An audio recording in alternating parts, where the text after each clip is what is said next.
Ok, parfait. Donc, super. J'avais un peu de difficulté à mettre en ligne. Super. Donc, bonjour à tous. J'espère que vous allez bien et bienvenue sur Ebenezer Training. Je me présente, je m'appelle Moria Tunta. Donc, sur cette chaîne, je partage mes connaissances dans le domaine du réseau, cybersécurité et aussi sécurité, donc tout ce qui est firewalling. Donc, si ce sont des contenus qui vous intéressent, n'hésitez pas premièrement à partager cette vidéo et aussi à vous abonner. Et en vous abonnant, n'oubliez pas de cliquer sur la cloche afin de recevoir les notifications une fois que les vidéos seront mises en ligne. C'est ça, donc partagez, partagez. Et on va commencer. Donc aujourd'hui, je vais parler un peu de la cybersécurité. Donc, comme vous pouvez voir mon écran ici, c'est l'écran Fortinet. Fortinet.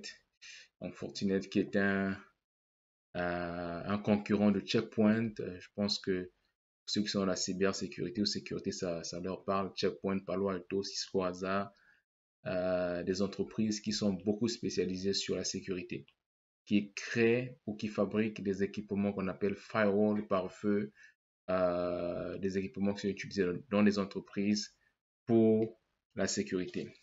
Et suivi de ça, il y a aussi plusieurs autres technologies qui sont mises en place ou plusieurs d'autres outils qu'ils implémentent pour la sécurité. Parfait. Donc aujourd'hui, comme vous pouvez le voir ici sur mon écran, euh, j'ai, je dirais comme des simulations, en fait, des attaques qui viennent de plusieurs pays. Ben, il y a certains pays là où on voit rien. Par exemple, ici en Afrique, là, il n'y a rien, il n'y a pas vraiment d'activité. Mais c'est plus en Amérique. Là, vous voyez, donc je vous explique en fait ce qui se passe ici dans cette image ou dans ce que vous voyez ici. Ce sont des hackers qui se trouvent dans certains pays, notamment comme ici aux États-Unis, qui essaient de pirater les entreprises qui se trouvent dans d'autres pays. Donc, ils vont lancer une attaque. Est-ce qu'on dit un attaque ou une attaque? C'est une attaque. Bon, ok, on va aller avec une attaque. Ils vont lancer une attaque. Une attaque. Bon, une attaque. Ils vont lancer une attaque vers une institution ou une entreprise privée ou publique, peu importe l'entreprise, mais très souvent, ils vont cibler les banques, ils vont cibler le milieu et de l'éducation, ils vont cibler aussi les hôpitaux. Donc, ils vont lancer des attaques pour affaiblir l'entreprise. Dans quel sens? Pour pouvoir compromettre des données. Dernièrement, il y a, je pense, MoneyGram, qui a été attaqué qui a été en fait atteint par une attaque, et ce qui faisait que le système MoneyGram ne fonctionnait pas. Donc, pour ceux qui ont MoneyGram sur leur application, ils n'arrivaient pas à l'ouvrir parce qu'il y avait une attaque euh, qui a été lancée contre MoneyGram. Donc, l'attaque a, je pense, fragilisé, si je peux le dire comme ça, le serveur que MoneyGram utilise, ou les serveurs, ou les systèmes, ou la base de données que MoneyGram utilise. Donc, c'est ça. Donc, là, vous voyez les attaques. Donc, ce sont des, comme je disais, des hackers qui vont être soit aux États-Unis, vont lancer une attaque vers le Japon, ou bien soit au Japon, en Chine, ils vont lancer une attaque vers les États-Unis.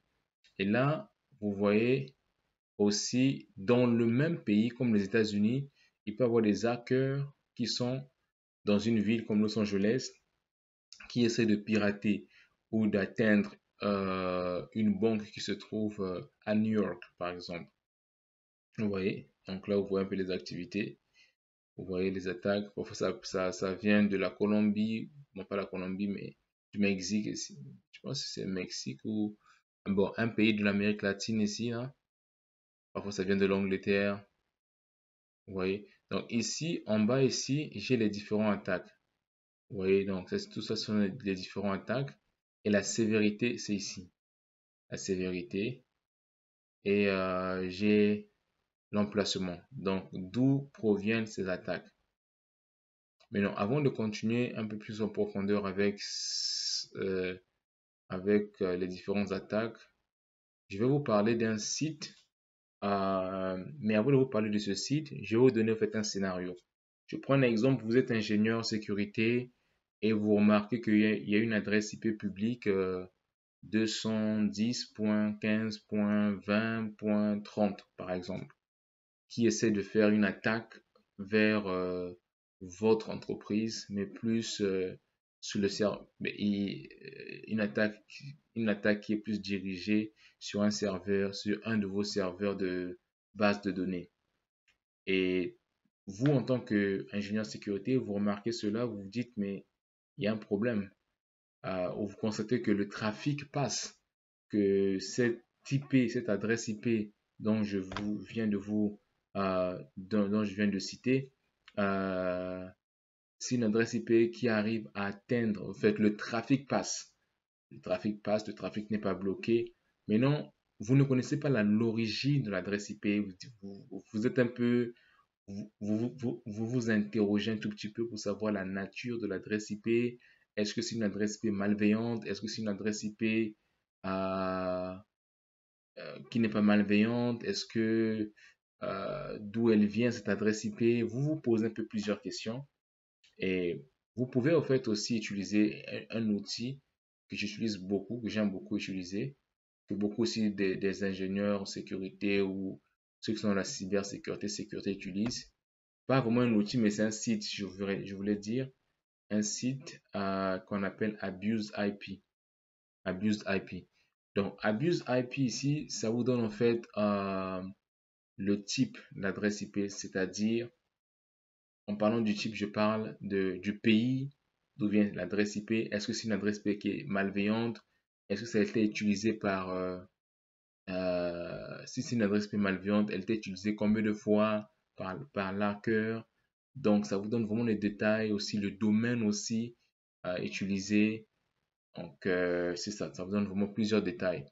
Ici, on va prendre un exemple. J'avais mis ici facebook.com, mais on va prendre un autre exemple ici. On va prendre l'exemple de... Oh, pourquoi ça écrit ici? Comme étonnant. Ah, ça écrit. Ok, bon. On va faire un lookup. Je vais agrandir. Non, un lookup. On va faire Amazon. On va prendre Amazon. Amazon. Amazon.com. Je sais pas pourquoi c'est écrit là, mais c'est quand même étrange. Ok. Donc là, Amazon.com, on a trois adresses ici. On va prendre la première. euh, juste pour vous montrer un exemple comment fonctionne le site Abuse IP. Donc on va le coller ici. Donc là, je donne un exemple. Si en tant qu'ingénieur réseau sécurité, vous constatez que cette adresse IP, c'est une adresse IP qui a fait plusieurs attaques sur un de vos serveurs et que vous voulez savoir, comme je disais, l'origine de l'adresse IP, vous allez dans Abuse IP, vous copiez cette adresse IP et vous le collez sur la barre de recherche ici. Vous cliquez sur Check ou sur Vérifier et ça vous fait sortir en fait les données sur cette adresse IP. Donc là, ça veut dire que cette adresse IP a été trouvée dans leur base de données, dans la base de données de Abuse IP. Et cette adresse IP a été rapportée 72 fois. Et la partie de la confidentialité, elle est à 0%. Alors, quand c'est à 0%, c'est bien parce que c'est pas une adresse IP malveillante. Généralement, quand c'est une adresse IP malveillante, elle va être à 80%, 90% d'utilisation. Donc là, ça part de 0%. Ça a été juste reporté 72 fois. Donc ça, c'est une adresse IP qui n'est pas malveillante. Donc ça vous parle de l'origine de l'adresse IP, donc le pays, États-Unis, et la ville, Virginia. Oh non, la ville c'est Ashburn. Ashburn, l'État c'est Virginia. Voilà, c'est Amazon.com. Vous voyez. Donc, c'est ça. Donc là, ça parle combien de fois ça a été rapporté, 72 fois que cette adresse IP a été rapportée. Donc, c'est pas une adresse IP malveillante parce qu'elle est à 0% ici. Ok, donc c'est ça que je voulais vous montrer. Là, je vais repartir sur mon Fortinet ici, Fortinet. Donc là, vous voyez, donc je parlais des attaques ici. Il y a différentes attaques ici. La sévérité, est-ce que elle est moyenne, une attaque élevée, moins, euh, une attaque faible et l'emplacement des pays. On va prendre un exemple ici. Je vais cliquer sur, je vais prendre la France. Je clique dessus pour avoir plus de détails. Donc là, j'ai incoming attacks, donc l'attaque entrante et outgoing attack, donc l'attaque sortante. Donc, dans l'attaque entrante ici, c'est une attaque qui vient de l'extérieur vers le pays de destination qui est France. Et de outgoing attack, c'est une attaque qui vient, une attaque qui quitte la France pour aller vers l'extérieur. Là, on voit bien que qu'il n'y a rien ici, là. Il n'y a pas trop d'activité. Overall activity, il n'y a rien ici. Et là, on voit quelque chose ici. Parce qu'on vient de voir une attaque ici, quelque part là. Je ne sais pas si vous l'avez vu. Donc ça, c'est la France qui essaie d'initier une attaque. Si c'est un peu faible. Voilà.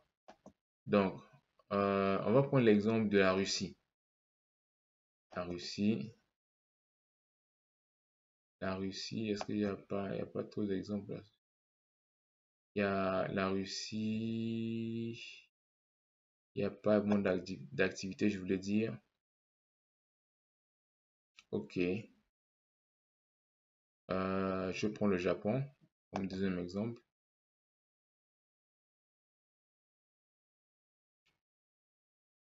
Je clique dessus, double-clique dessus. Donc là, j'ai des activités ici, le incoming attacks. Donc c'est l'attaque, euh, qu'est-ce qu'on disait, l'attaque entrante qui vient de l'extérieur. Vous voyez un peu la courbe, comment elle est. Et le outgoing attack, l'attaque sortante qui sort du Japon vers d'autres pays. Ok.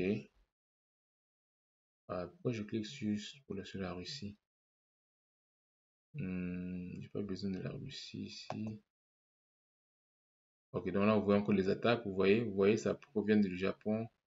Le Japon qui essaie d'attaquer un compte qui se trouve aux États-Unis, un compte bancaire ou des sites de la banque, des sites au niveau de l'éducation. Vous voyez. Et il y a aussi ceci, Checkpoint. Checkpoint, c'est aussi un constructeur comme un peu Fortinet. Ils sont beaucoup plus dans la sécurité aussi. Ils font beaucoup de sécurité. Euh, donc là, j'ai une page de Checkpoint. Ici, c'est Fortinet qui nous montre plutôt en temps réel les différentes attaques. Là, c'est Checkpoint. Ce que j'aime avec Checkpoint ici, ça nous donne les détails. Donc, je vais vous montrer ici. Là, vous pouvez voir ici que les industries qui sont plus ciblées par des hackers, ce sont des industries, c'est l'éducation, la télécommunication et le gouvernement. C'est ce que les hackers, ils vont plus essayer de pirater des comptes des écoles, des sites de télécommunication ou bien du gouvernement. Euh, je pense que c'est pas mal ça que je voulais vous montrer. Donc, c'est ça que je voulais vous montrer. Si vous avez des questions, n'hésitez pas à les mettre dans l'espace, dans les commentaires. N'hésitez pas à le commenter. Euh, et aussi, je vais laisser mon email, mon courriel dans la description. Donc, si vous avez des questions, n'hésitez pas à me les poser. Ok, sur ce, je vous dis à la prochaine. Portez-vous bien. Bye.